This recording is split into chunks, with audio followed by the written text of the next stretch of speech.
হর হর মহাদেব, জয় জয় শ্রী রাধে, জয় শ্রীকৃষ্ণ। আজকে দেখে নেব আপনার হাত সে ছেড়ে দিয়ে যে ভুল করেছে সেটা কি সে ফিল করতে পারছে। এটা না আমার কাছে প্রচুর কমেন্ট আসে যে দিদি সে তো চলে গেছে, এবং ঘুম থেকে উঠেই ইউটিউবে একটা কমেন্ট পড়লাম যে আমার এক্স শাশুড়ি মা, হ্যাঁ মাদার ইন ল, তার জন্য আমার সংসার ভেঙে গেছে। বর্তমানে সেও রিম্যারেড, আমিও রিম্যারেড। তো এই যে remarried, extra marital affairs, friend circles, office colleague, বন্ধুবান্ধব, আত্মীয় স্বজন, পাড়া প্রতিবেশী, এই সবার সাথেই কিন্তু আমাদের মান অভিমান আর বিচ্ছেদ কিন্তু হয়, ঠিক আছে? তো এই মান অভিমান বিচ্ছেদের মধ্যেখানেই কিন্তু একজন একজনকে ছেড়ে চলে যায়। তার মানেই একজন কিন্তু একজনের হাতটা ছেড়ে দেয়। সে না চাইলেও সে কিন্তু জোর করেই তার হাতটা ছেড়ে দেয়। যে হাতটা ছেড়ে দেয় সে নিজেকে খুব মহান মনে করে তার জায়গায় স্থির থাকতে চেষ্টা করে। আর যার হাতটা ছেড়ে দেয় সে তখন খুব আকুলি বিকলি করে, আর মানসিকভাবে শারীরিকভাবে সে বিধ্বস্ত হয়ে যায়। সে কি করবে না করবে ঠিক করে উঠতেও পারে না। সে তখন দিশেহারা হয়ে যায়, এবং যখন সে দিশেহারা হয়ে যায় তখন তার একটা কথাই মনে হয় যে আমি তো তাকে ছাড়িনি, সে তো আমাকে ছেড়েছে। আমি তো আমার কাছে লয়াল ছিলাম, আমি বিবেক বিক্রি করিনি, সে বিবেক বিক্রি করেছে। আচ্ছা, সে তো আমাকে ছেড়ে দিয়েছে, এক্সট্রা ম্যারিচুয়াল অ্যাফেয়ার্সে জড়িয়েছে। আজকে আমাদের নো কন্ট্যাক্ট সিচুয়েশান, হয়তো বা সে রিম্যারেড, আমিও রিম্যারেড, বা ওই বন্ধু এখন নতুন বন্ধু পেয়েছে, ওই পাড়া প্রতিবেশীর মানুষজন হয়তো অন্য কাউকে নিয়ে মত্ত, ওই অফিস কালিগ হয়তো অন্য কালিগের সাথে বন্ধুত্ব স্থাপন করেছে। কিন্তু এই যে আমাকে অযথা, আমার দোষ না থাকা সত্ত্বেও সে যে আমাকে ছেড়ে দিল আমার হাতটা, সে কি আমার হাত ছেড়ে দিয়ে ভালো আছে? ইউনিভার্স কি তার শাস্তি সাজা দেবে না? এইগুলো না আপনাদের মনের মধ্যে প্রচুর প্রশ্ন থাকে। তাই 1176 হর হর মহাদেব শিব কালী দুর্গা আল্লাহ ক্লেম করতে কেউ কিন্তু ভুলবেন না। মাথায় রাখবেন এটা পার্সোনাল রিডিং নয়, এটা জেনারেল প্ল্যাটফর্মে বানানো রিডিং। তাই যার সঙ্গে যতটুকু রেজোনেট করে ততটুকু নেন, বাদ বাকি কী করবেন, লেট গো করে দেবেন। আর মাথায় কি রাখবেন, মাথায় কি, যা ভুলে ফেললাম, মাথায় কি রাখতে হবে, মাথায় রাখতে হবে যে personal reading and personal remedy is not free.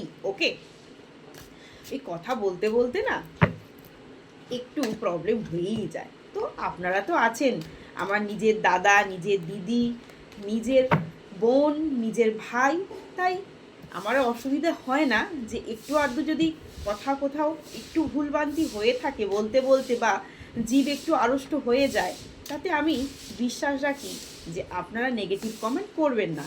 কারণ আমি যেমন আপনাদেরকে নিজের মনে করি, আপনারাও আমাকে ঠিক নিজেরই মনে করেন। তো সকল ধর্মের মানুষ দেখুন, সকল বর্ণের মানুষ দেখুন, সকল রাশির মানুষ দেখুন, সেম জেন্ডারে থাকা মানুষ দেখুন, এক্সট্রা ম্যারিচুয়াল অ্যাফেয়ার্স, উইডো, সবার জন্য এই রিডিং। তো ঝটপট ঝটপট করে দেখে নেব যে আপনার হাত ছেড়ে দিয়ে সে কি আজ বিধ্বস্ত, সে কি কোথাও না কোথাও অনুশোচনা হচ্ছে। হতে পারে আপনার শাশুড়ি আপনার হাত ছেড়েছে, বা হতে পারে আপনার বৌমা আপনার হাত ছেড়েছে, হতে পারে আপনার ননদ হয়তো আপনার হাত ছেড়েছে, বা আপনার বৌদি আপনার হাত ছেড়েছে, হতে পারে দেওর, হতে পারে ভাসুর, হতে পারে যা। ঠিক আছে, সমস্ত জায়গা থেকেই এই রিডিংটা দেখুন। চলুন ঝটপট ঝটপট করে দেখে নিন ইউনিভার্স কী বলছেন। বর্তমানে সে না খুব ইনসিকিউরিটিতে ভুগছে।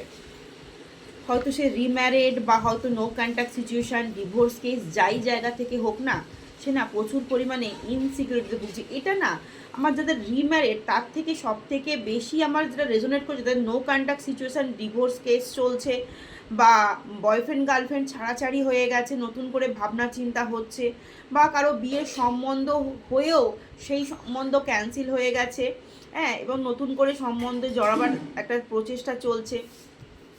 সেখানে না যে আপনাকে ছেড়ে চলে গেছে না, সে না ইনসিকিউরিটিতে ভুগছে যে নতুন করে যদি আমার লাইফে আবার কেউ আসে তাহলে কি সেটা পজিটিভিটি হবে নাকি সেটা নেগেটিভ হবে, এই ইনসিকিউরিটিতে সে ভুগছে। এবং অনেকের না বেবি প্রবলেম রয়েছে, বেবির জন্য অনেকে ছেড়েছেন, ভাবছে আমি নতুন করে আবার রিম্যারেড করলে তার কি বেবি হবে, সে কি আবার কনসিভ করতে পারবে, বা আমার আগে অনেকে এরকমও হয়েছে যে হাজব্যান্ডের একটু দুর্বলতার জন্য তাকে ছেড়ে গেছেন, তো ভাবছে যে নতুন করে আবার যাকে আমি বিয়ে করব তার কি এই বেবির সমস্যাটা থাকবে না থাকবে না। কিন্তু জানেন তো, যে আপনাকে ছেড়ে চলে গেছে না, যে আপনার হাত ছেড়ে দিয়েছে, সে কিন্তু বর্তমানে যেমন ইনসিকিউরিটিতে ভুগছে তেমন গিল্টি ফিল করছে। এটা শাশুড়ি, ননদ, যা ভাসুর সবার ক্ষেত্রে হবে। অনেকের না ফ্যামিলিতে প্রবলেম ক্রিয়েট করে না, যাও না একজনকে তাড়িয়েছেন, বা একজন শাশুড়িও না ছেলে বৌমার সুখ দেখতে পারেননি বলে সেই বৌমাকে বিতাড়িত করেছেন।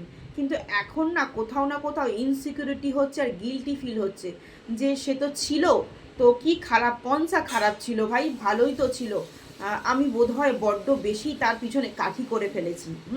হয়তো একটু এখানে শাশুড়ি বৌমার মধ্যে হতে পারে, শ্বশুর জামাইয়ের মধ্যে হতে পারে, যে হয়তো যদি একটু অ্যাডজাস্ট করে চলতাম, ননদ বৌদির মধ্যে হতে পারে, বিশেষ করে দুটো ফিমেলের মধ্যে বেশি সম্পর্কটা এটা হবে, যে একটু যদি তার সাথে অ্যাডজাস্ট করে চলতাম তাহলে হয়তো সম্পর্কের পরিণতি এরকম হতো না। বর্তমানে কি করছে জানেন তো, অনেকের না সম্পর্কে রিউনিয়ন হওয়ার চান্সেস রয়েছে, কারণ সে তার ভুলগুলো না, যে আপনার হাত ছেড়ে দিয়ে যাদের নো কন্ট্যাক্ট সিচুয়েশান হয়েছে সেখান থেকে না সে বুঝতে পেরে গেছে যে এটা খুব বাজে আমি কাজ করেছি, বা ফ্রেন্ড সার্কেলসও হতে পারে, অফিস কালিগের মধ্যে হতে পারে, যে এটা ওর সাথে না খুব বাজে আমি কাজ করেছি, নতুন করে একবার তাকে আলিঙ্গন করে নিলেই হয়। এবং বর্তমানে না এই যে আপনার হাত সে ছেড়ে দিয়েছে, ভেবেছিল আপনার নামে দোষারোপ করে সে সবার কাছে ভালো হতে পারবে, বা আপনার নামে উল্টো ব্লেম করে সে ভালো হতে পারবে, যার জন্য কি করেছে না, যেখানেই গেছে, ধরুন ঘুরতে গেছে, বিয়ে বাড়ি গেছে, অন্নপ্রাশন বাড়ি গেছে, খেতে গেছে, সমস্ত জায়গায় না আপনার নামে পরচর্চার পরনিন্দা করে গেছে, ঠিক আছে, শুধু প্রকাশ করে গেছে আপনি খারাপ, আপনি খারাপ, আর আপনি খারাপ, কারণ সে নিজের দোষ ঢাকতে সে এই সমস্ত জিনিসগুলো করেছে।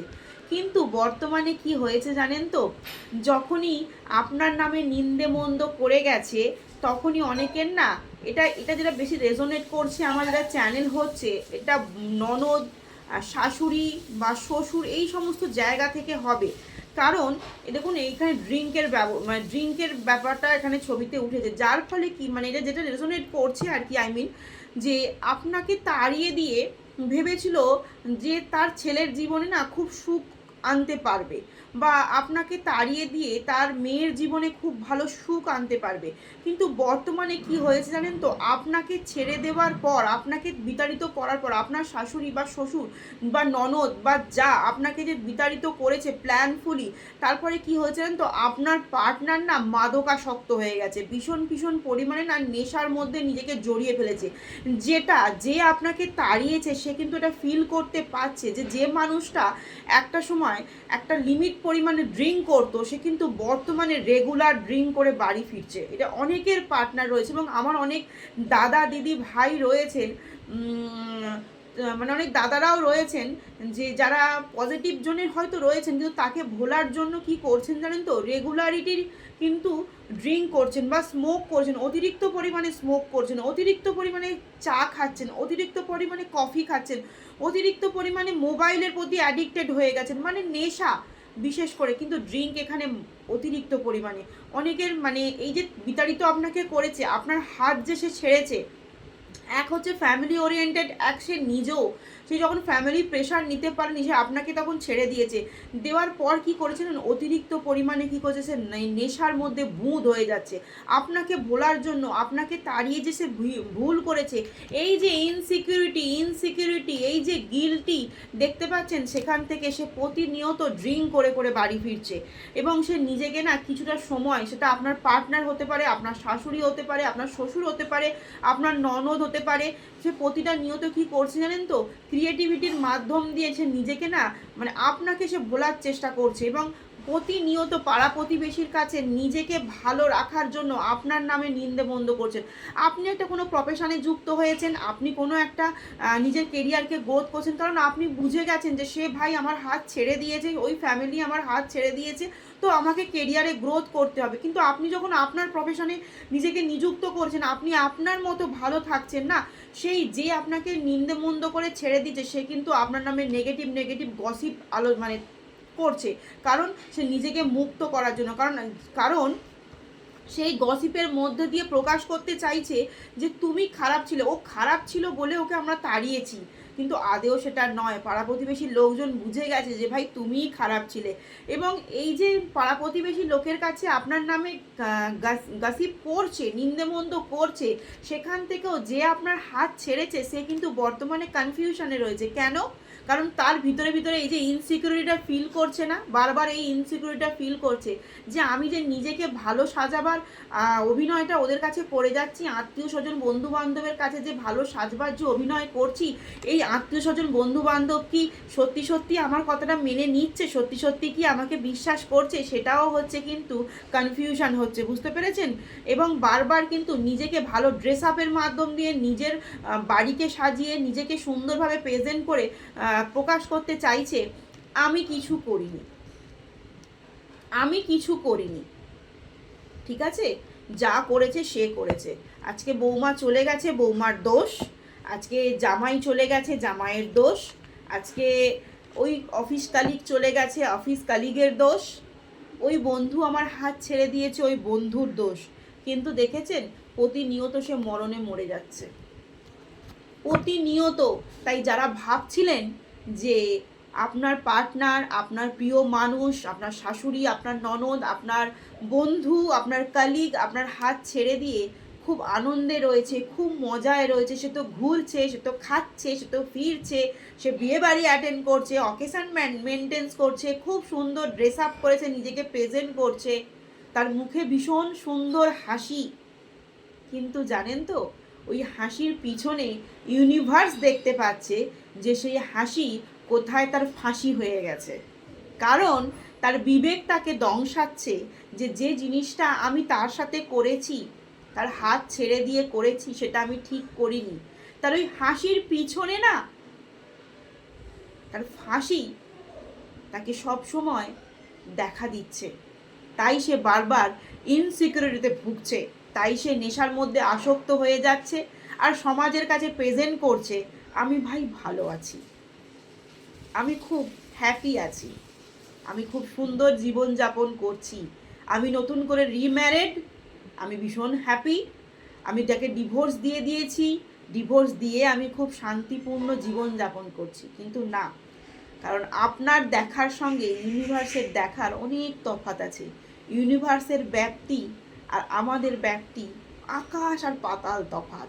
তাই কেউ ভাববেন না ওই সুন্দর একটা ড্রেস আপের মধ্যে আর সুন্দর একটা হাসির মধ্যে তার জীবন খুব সুন্দর, এটা কখনোই ভাববে না। তাই 1176 হর হর মহাদেব, শিব কালী দুর্গা আল্লাহ ক্লেম করতে কেউ কিন্তু ভুলো না।